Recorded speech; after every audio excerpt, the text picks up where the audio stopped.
Hey everybody, welcome to the Brew. This is a weekly talk show focused on the views, the news, and insights into elements of pagan spirituality for the LGBTQ community. And today I'm really excited that we've got a special guest with us because the topic we're going to talk about today is raising, supporting, and encouraging non-binary LGBTQ youth who are following a pagan or non-traditional spiritual path.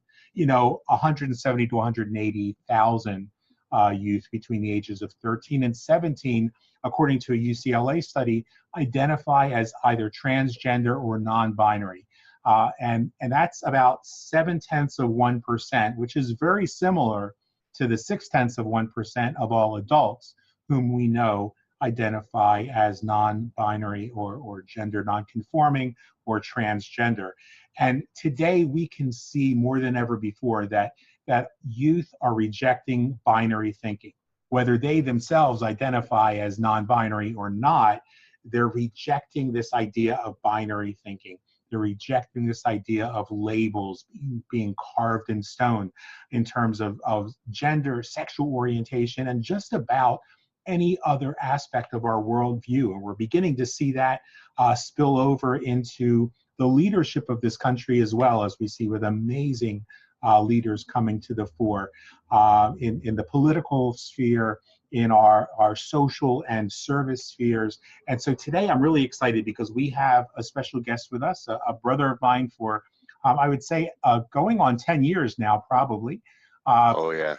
He is an author, a teacher, a minister in the Centers for Spiritual Living in the New Thought movement. He is a thought leader in the New Thought movement. And most importantly, he is a parent of a non-binary child.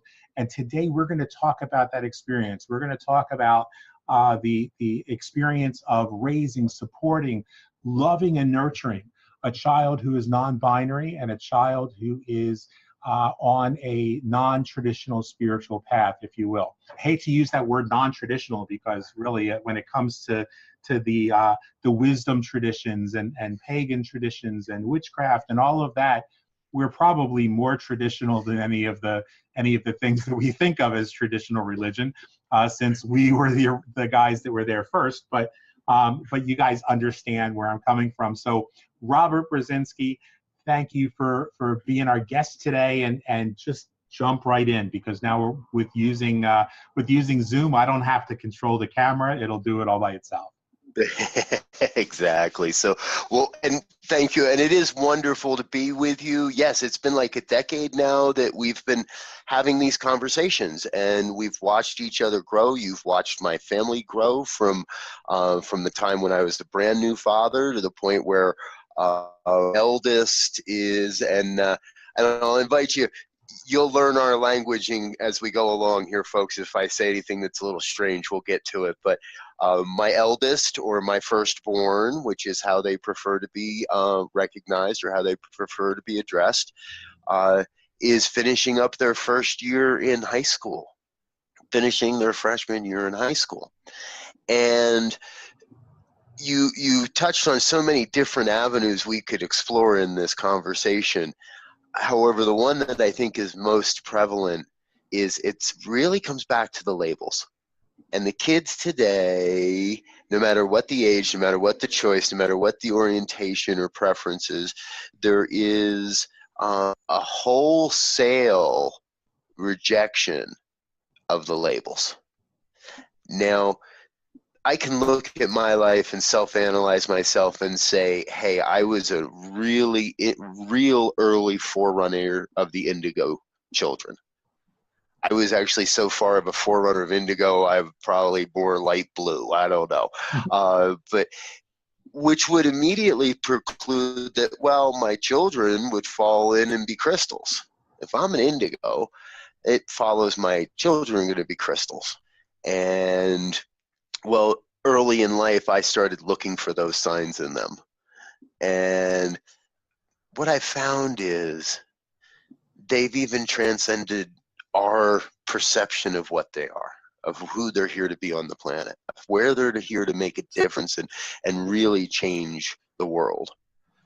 And so what I've learned more than anything is I have to be adaptable, and I have to be able to listen. I have to adapt to what is now normal. And I have to listen for what's becoming normal.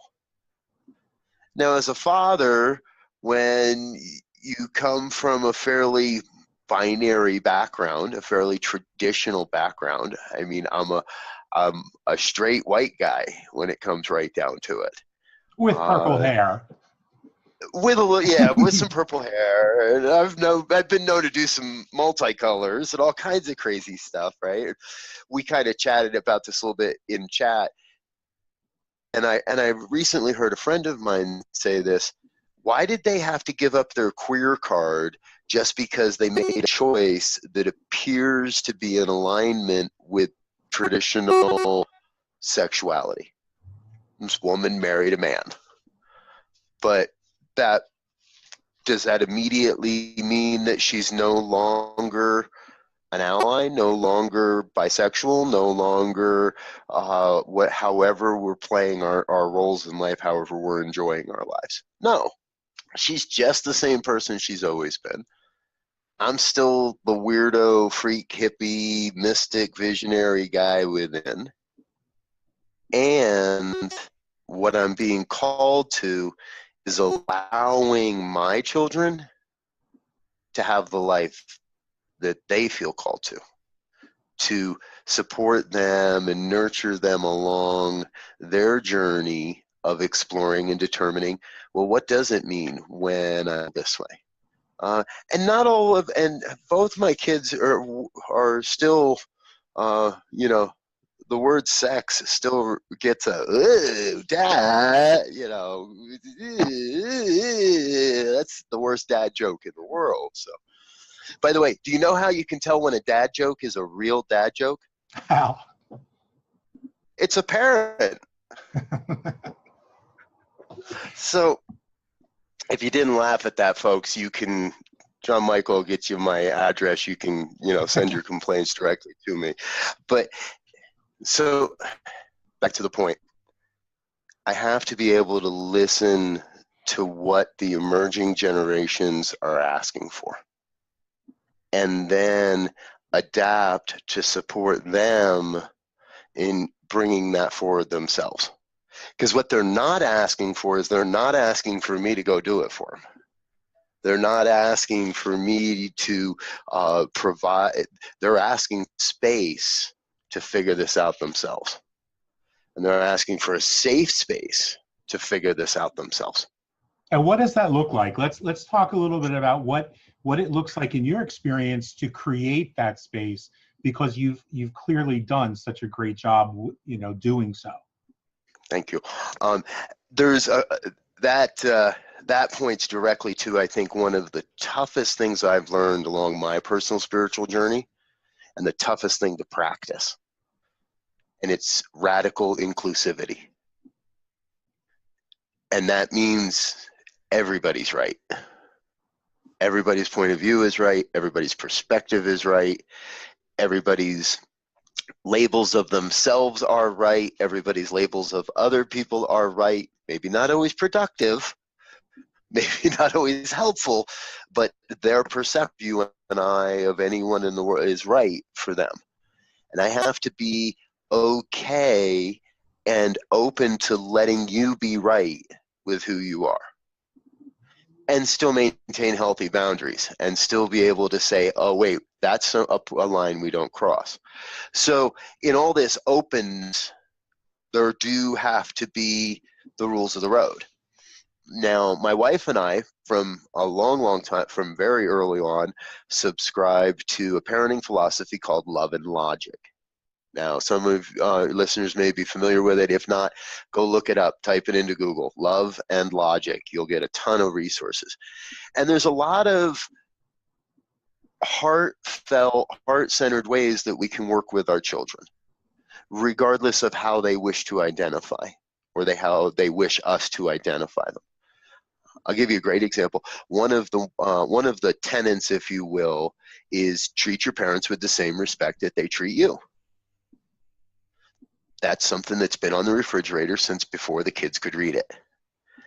And we don't always do the best, because as an adult, I don't always do the best. Try real hard. And that piece of paper is on the refrigerator so we can each call each other when necessary. One of the other rules on there is, or one of the other guidelines is to, by the age of 18, you're fully self-sufficient or in continuing education. So when you turn 18, you're in a continuing education program. If not, you can home under my rules and pay my rent and pay for electricity and food, everything else, or you can go find your own place. It doesn't mean I'm not going to stop supporting you. It doesn't mean Dad might not slip you $50 or, you know, drop a couple grand on a heater if you need it, but whatever. And along the way, these extraordinary, just try to keep a kind of a little bit of a corral around, have adapted and learned, hey, this is the way life is. And I know my parents do the best they can, and I know they don't always do the best that is out there. We work together. We listen to our kids. I include my children in all major family decisions. If we're looking at a new project, if we're looking at moving, if we're considering this, that, whatever, the children have an equal voice. And now 11 and 13, they're damn near young adults.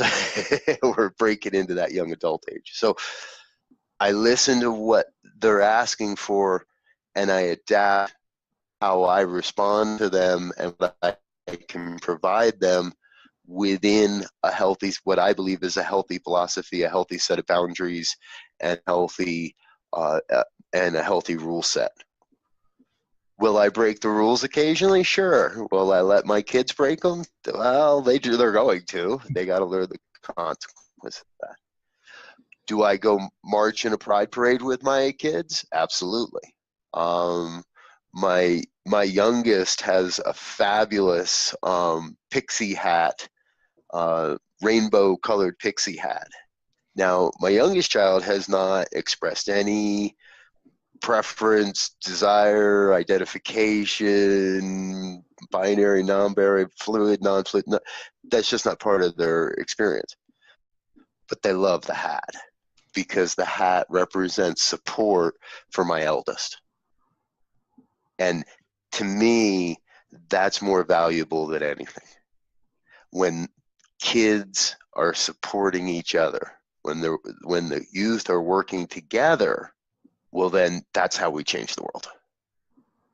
Not by a bunch of old white guys sitting around bitching about the government. Much as I love doing that, and I want to have you on my new program. I'm doing a New Thought political program now, New Thought 2020 and beyond. Where we can really talk about politics in light of New Thought. I know that's not what we're doing today, but so I trust that's a very enough of an answer that you can cut some of that out and make it look good on your show. Sure. Well, I'm not going to cut anything out of that. I think that entire thing was important, and you touched on a number of things. I think that that just the only thing that disappoints me about this conversation is we know it's going to be 30 minutes or less, and I think we could have talked for hours. But you said something that is part of the evolution of this program. When this program started, we were saying that the Brew was an LGBTQ program for LGBTQ pagans, and then we said it's a program for queer pagans, because we were very mindful from the start of the show that not all people who identify as queer or whom we identify even as queer are necessarily LGBT. The sad thing about that is this past week, Facebook has blocked the inneralchemy.online domain because of its use of the word queer because Facebook's algorithm and artificial intelligence says that we're being defamatory or inciting intolerance by use of that word, and we're fighting with Facebook, trying to get them to read the articles themselves and see that we have reclaimed this word. And Right. and I think as I was listening to you, I was also really mindful of the beauty and the power in a parent being able to say, hey, this is who I am. Our guests who were all watching a couple weeks ago had the opportunity to see another one of our friends, our mutual friends, as Terry Karanen. I always get his name messed up if it's not in front of me. Karanen is his name, I think. Anyway, so Terry was on Tire Lone Wolf, and then in addition to that, we had another New Thought oriented friend of ours, in which Casey, and we talked about how part of Terry's tradition in New Thought, and the tradition I was trained in and you were trained in, is part of this process of conscious creation. And that draws in no uncertain terms from the very same wisdom, the very same truth and understanding that spellcasting comes from. And I think that when we can say, hey, let's take that word queer back, and let's not draw lines in the sand and say, well, you're queer as long as you're sleeping with the same gender, or as long as you're actively bisexual. One of the folks that I know will be watching this, a close friend in New Orleans, recently posted that he's been able to finally renew his bisexual card because somebody of the opposite gender and he became intimate, and for a long time that wasn't happening. And that just really made me, it's a topic for another show, I think, but it really made me realize how many times, even within our own community, within our own safe space, we're drawing those lines in the sand. And what I think I'm hearing you say is that with raising a non-binary child, and a magical child at that, especially for you as an indigo or early indigo, that one of the things that's really important, and I think that's making that process successful for you, is when we create safe space, that means we have to create space for things to change. And Right. We've all been teenagers, so we know how things can change from minute to minute, if not second to second. And I just think that it's the reason I wanted to have this conversation, because we see the uptick in the number of youth who harm themselves and or commit suicide. We see the uptick in youth who are being, further and further isolated, or the victims of abuse with parents. And a lot of times I have to wonder if the reason those parents are acting out in the way that they did is because they themselves feel unsafe in that situation, that the world doesn't feel safe to them. They're worried about what people are going to think, how people are going to treat them. A lot of times, tragically, they're more concerned with how people are going to treat them than they are about their child. And so I think hearing from someone like you brings a fresh perspective that I'm hopeful, even if one parent who is not part of the non-traditional religious traditions, which we just refer to as pagan traditions for the sake of academia, really, maybe for them to just say, hey, you know what? If this guy who's a minister can create that space for their kids, why can't I? And if nothing else, reach out to you to find out, what they do next. Absolutely. Yeah, absolutely. And I'm more than happy to connect and communicate with parents and support parents of any style. Learn how to and develop a personalized plan of how to communicate with your children, how to live your children, and how to support your children. Because again, it comes back to that. You are right. Suicide is rampant in the youth, regardless of sexual identity, regardless of gender identity. That's another topic that I've got a lot more training than I wish I had to have in suicide prevention. That's something that affects everyone. And the more we listen to the kids of today, the more they're going to tell us what they want. Now, along with that listening, I know I sound beating that drum, we create safe space and find a safe community. We're very, very blessed. I'm here in Colorado. We're right down this road from one of the largest New Thoughts communities on the planet. They have an amazing teen community. My child is not alone in their exploration of life, and they're building friendships and support mechanisms. So yes, part of it is what can I do, and a big part of it is what don't I do. Where do I step back and say, you've got to start living your life too. Dad's not always going to be here. Dad'll be here when it's rough. Dad'll be here when it's really ugly and scary, but you're going to have to go out there on your own. Now, many parents right now, people of my generation or a little older, yes, many people still have very unreconciled inner dialogues about their teenage years, about their high school experiences. And man, I know in my high school, it wouldn't have been safe to come out. It wouldn't have been safe to come out as a pagan, as a witch, to call yourself a witch. It wouldn't have been safe. And we were actually the most conservative place on the planet, but it was the time. It was the culture. It just wouldn't have been safe. Society as a whole, and I see this, some of the statistics you shared and other things, society as a whole has become a safer place, in my opinion. I know it doesn't always look that way, and I know there's things out there that appear totally opposite to what I've just said there. But from my view, it has become a safer place because there are more and more people of every age category willing to stand up and say, this is who I am. I'm going to let my freak flag fly. Whatever color, pattern, polka dotted, patchwork, quilted, striped, non-striped, whatever, I'm going to let my flag fly and be me.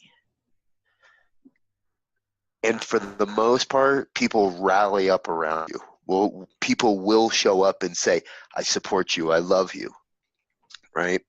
It's, I don't know if you've caught the news, but we had a really unique experience here in Colorado the last couple days. So I'm going to divert just a minute here. I promise to come back. Saturday is 4/20. It's the 20th anniversary of the Columbine shooting. An 18-year-old woman, so a woman who was not even alive when that happened, left Florida a few days ago after posting some vague threats online, flew to Colorado, bought herself a pump shotgun, and the FBI felt it was a credible enough threat that half of a school district was under lockdown for most of yesterday, and pretty much the entire school, like every auto, closed their doors and didn't have school, and we closed school today. Almost the entire state, because of this one woman. She's been found. It would appear she committed suicide. My point in all this is she was somebody's precious child. And at some point she had a break with reality. Because the big R reality, the divine, whatever name we want to call it, right? God, Buddha, Allah, Vishnu, Kuan Yin, source energy, any name you want to give it. That power, that principle, that presence and intelligence is creative, is life-giving, is life-affirming, is always building, growing, and evolving. So anything that isn't of that, anything that's destructive, anything that's moving against that principle of creation, of life, of love, is just a break from reality. It's a momentary separation from truth. Now, part of my work, I know part of your work, so many people, is helping each other to come back to that sense of wholeness. and not allow that momentary separation to become such an event in our psyche that we choose to separate completely. Too many of our youth are being given messages that they're different, that they're wrong, that they're already separate, and that just increases the chasm. Part of that comes from adults that haven't healed their own personal wounding of being told that they were separate, that they were wrong, that they were a freak or a weirdo or whatever, a geek, a jock, whatever. I know people that are still traumatized by the fact that they were labeled a jock when they were really a very sensitive child, but put all of that away because they had to embrace this label that they got thrown into. This bucket they got thrown into. Our job, as I see it, if we're here creating a world that works better for everyone, our job is, how do I listen more deeply? How do I provide space of safety for someone to know that it's okay to be them? And then for me personally, on a bigger level, how do I build support community that embraces all that? I'm trying to do it online, so if anybody wants to help, feel free. Give me a ring, pick up the phone. I've got a really big project coming that I think is going to be all-encompassing. But let's leave that there for a moment and see where this goes. I think that's something that's very real. That's starting to emerge as I'm finding more and more of us taking to the internet, taking to technology, expanding the reach, accelerating the reach of that sort of message. And what I always think about, and man, it was really present when you were speaking just now about the situation in Colorado, because it was on my list of things to talk with you about, because as I saw that, that's right where my mind went, is where did that child, I mean, I understand that at 18, we consider them an adult, but they're barely an adult. I know that when I was 18, I was barely an adult, and I was, in college already, in seminary already, living in a monastery, but I was still a child. And I was still resolving some of that stuff from my childhood and those beliefs that I had. And, you were talking about that momentary break from reality. And in A Course in Miracles, of course, we refer to that as anytime you're separate, you're living in fear. And so what was the thing that made that person so fearful? Fearful enough to want to bring harm to others, fearful enough to bring harm to herself. And the thing I thought about was, one of the things we do with our pagan youth group here, and when I do workshops for pagan youth, is the very first day, which is actually the night before, the Friday night before the Saturday workshop, we have a screening of The Breakfast Club, because as much as that dates me, that movie remains the only movie, the end of that movie. The rest of it is kind of like setting the stage for the last 3 minutes. The last 3 minutes of that movie changed my life. It had an impact on Craig. It was one of the first things we discovered, my fiance and I discovered that we had in common, was our love for that movie, because of that letter or paper that was read at the end of the movie.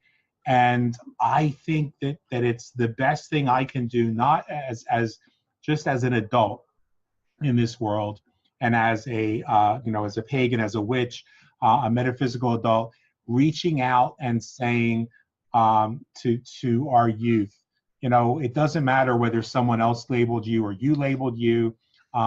Let's all understand that those are just perceptions, and they might define you in a moment, or they may miss the mark altogether.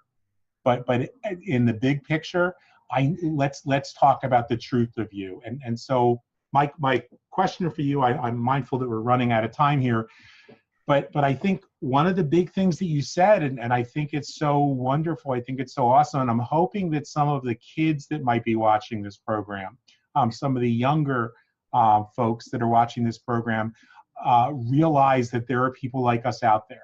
That if you need to confidentially speak, and we can find resources in your local community, but know first of all that you're not alone.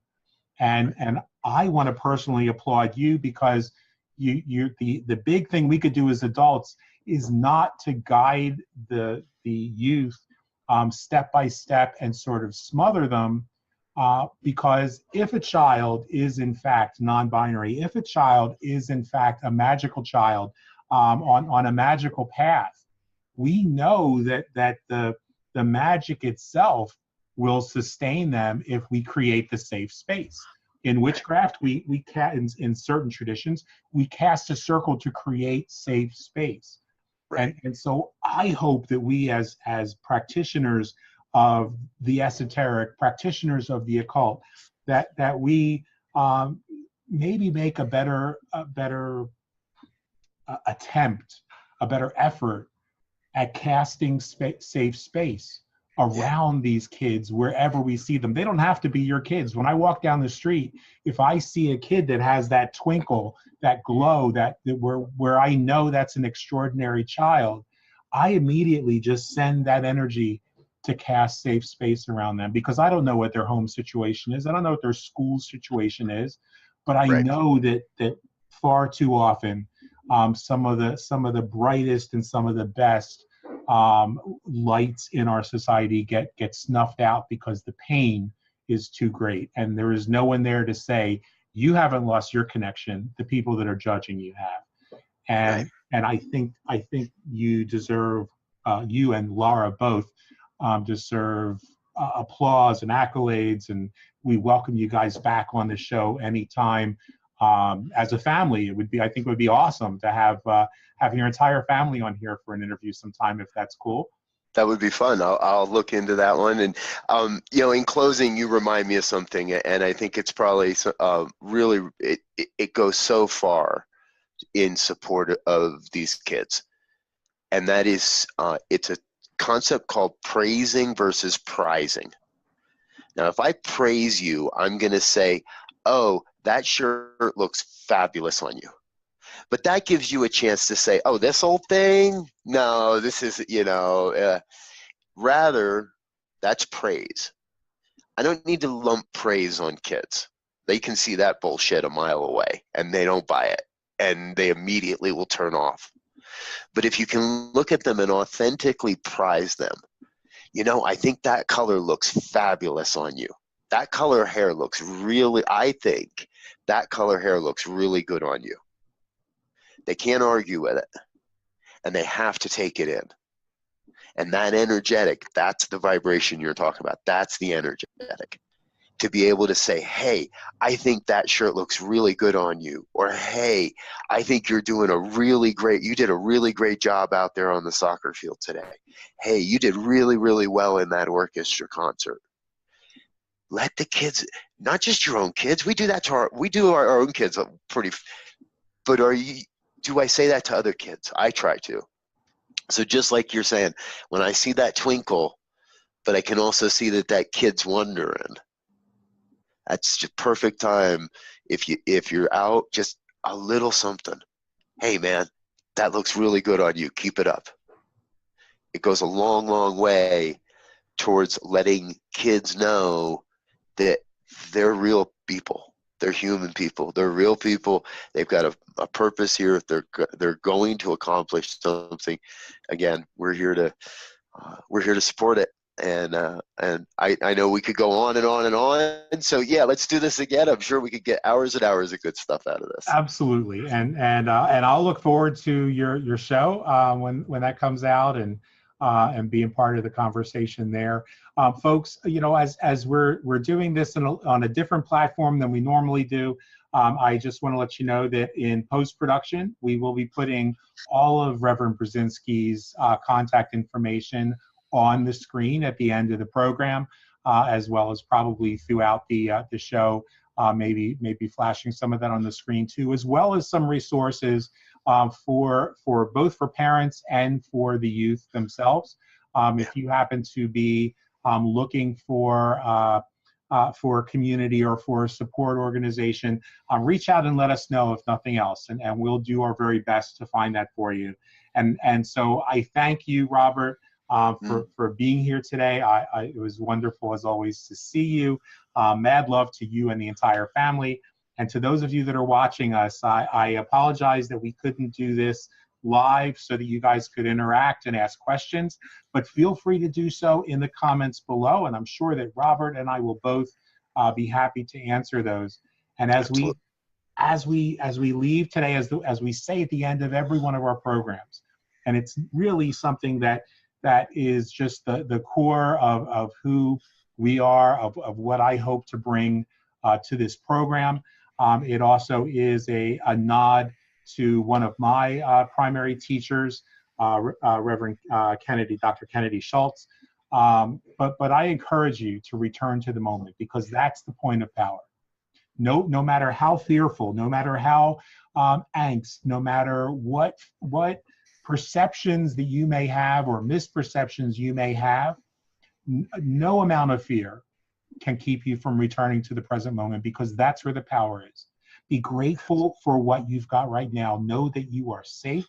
And in this moment, you're okay. It might seem, as Robert said, that the world around us is divided, deeply divided, as we see every manner of Mango Menace and their whole crime family spreading intolerance and hatred and lies on media. We have to sometimes remember to turn off the media and to come back to the present moment, to still ourselves and be quiet and say, no matter how much they're trying to do harm, I'm still safe.